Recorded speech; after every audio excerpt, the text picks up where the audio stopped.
যারা সুদ খায় তাদের কারণে এলাকায় দুর্ভিক্ষ লাগে, জমিনে আগের মতো ফসল হয় না, গাছে ঠিক মতো লাউ ধরে না, কুমড়া ধরে না, আগে 50টা ধরতো এখন 10টা।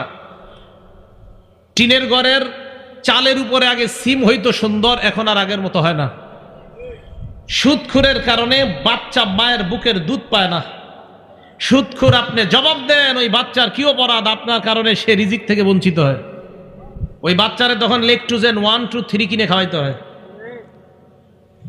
দলিল মুসনাদে আহমদ কিতাবের নাম, হাদিস নাম্বার 17822 নাম্বার হাদিস। ক্বালা রাসূলুল্লাহ সাল্লাল্লাহু আলাইহি ওয়াসাল্লাম, আল্লাহ নবী বলেন, মা মিন কওমিন ইয়াজহারু ফীহিমুর রিবা ইল্লা উখিযু বিসসানা।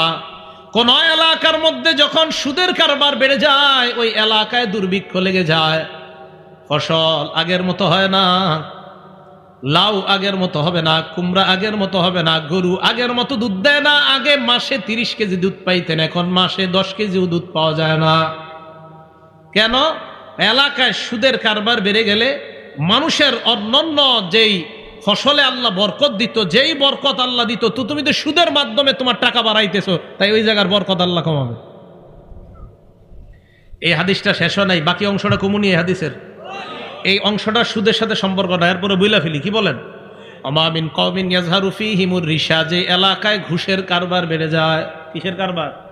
আমার আলোচনার বিষয় ঘুষ না, তো এই হাদিস আয়েশা পড়ছে বলে নি। ইল্লা উখিযু বিররুবি, ওই এলাকার পুরুষ কাপুরুষ হয়ে যায়, পুরুষরা মহিলা মার্কা পুরুষ হয়ে যায়। যে এলাকায় ঘুষের কারবার বাড়ে, যেই দেশে ঘুষের কারবার বাড়ে, ওই দেশের পুরুষ কাপুরুষ। আমাদের দেশে আমরা 95% মুসলমান দাবি করি, ঠিক না?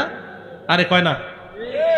এরপরেও বিভিন্ন মাহফিলে গেলে, আপনাদের এই মাহফিলে কিছু বলে নাই আমারে, অনেক মাহফিলে গেলে কানে কানে মাহফিলের আগে কয়, হুজুর এদিক সেদিক বললেন না। আমি এদিক সেদিক কোনটা বলেন? কয় মানে বুঝেন না? আমি কি কয় মানে এদিক সেদিক, তো আমি কোন দিক বলবো এটা বলেন। মানে উনি বুঝাইতে চায়, মানে জিহাদ নামক শব্দ যেন মুখ দিয়ে না বলি, এই শব্দগুলো বুঝাইতে চায় যে জিহাদ। আরে ভাই, জিহাদ আর সন্ত্রাস তো এক না। সন্ত্রাস হলো একটা নাপাক জিনিসের নাম, জিহাদ হলো একটা পবিত্র জিনিসের নাম। তো এই সন্ত্রাস আর জিহাদ কি এক নাকি? তো এই শব্দটা মানে যাতে না বলি, তো এটা বলে। তা আমি মাঝে মাঝে চিন্তা করি, আসলে এরকম ভয় আমাদের সবার মাঝে কেন? কমিটির মাঝে এই ভয়, বক্তার মাঝেও ভয়, শ্রোতার মাঝেও ভয়, ইমাম মুয়াজ্জিন খতিব সবার মাঝে ভয়টা কেন? দেখেন, আসলে এই ভয়ের কারণ কিন্তু ওই ইমামও না, ওই কমিটিও না, ওই ইমামও না, ওই বক্তা না, ওই শ্রোতা না। একদিন আমি গাড়িতে বৈশা এই প্রশ্নের জবাব আমি পেয়ে গেছি। গাড়ির মধ্যে বৈশাই যে এখন যে হাদিসটা শোনাইতেছি, এটা আমি একদিন গাড়িতে বৈশা বৈশা পড়তেছি। মুসনাদে আহমদের এই যে হাদিসটা আপনাদেরকে শোনাইলাম 17,822, এই হাদিস আমি গাড়িতে বৈশা যখন পড়লাম, নবীজি সাল্লাল্লাহু আলাইহি সাল্লাম বলছেন, যেই দেশে ঘুষের কারবার বাড়বে, ওই দেশের পুরুষগুলা কাপুরুষ হয়ে যাবে। আমাদের দেশে এমন কোন সেক্টর নাই যে ঘুষের কারবার নাই, তাই আমাদের দেশে 95% মুসলমান হওয়া সত্ত্বেও সব কেমন যেন কাপুরুষ মার্কা। যেটা বলতে ভয় পায়,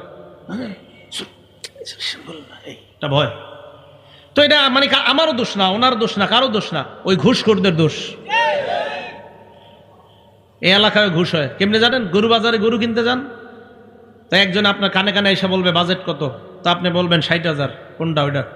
ওইটা 55 কিনে দিতে পারলে আমারে কত দিবেন? আরেকজন বাম কানে এসে বলবো, কি কইছে? কইছে ওইটা যদি 55 কিনে দিই কত দিব? আমি 50 দিয়ে কিনে দিতে পারলে কত দিবেন? আসেনি? জমি একটা বিক্রি করবে একজন, তো বিক্রি করার সময় কয় আপনার বাজেট কত? কয় 2 লাখ চিন্তা করছিলাম বিক্রি করবো। আমি 2,30,000 বিক্রি করে দিতে পারলে কি দিবেন? আরেকজনে কয় 2.5 লাখ বিক্রি করে দিব। মানে বিভিন্ন সুরত খোঁজে। ঘুষের কারবার যে দেশে বাড়বে, ওই দেশে পুরুষরা কাপুরুষ মার্কা হয়ে যাবে। আল্লাহ আমাদের সকলকে, আমরা যেন পুরুষ থাকতে পারি, আল্লাহ তৌফিক দান করেন।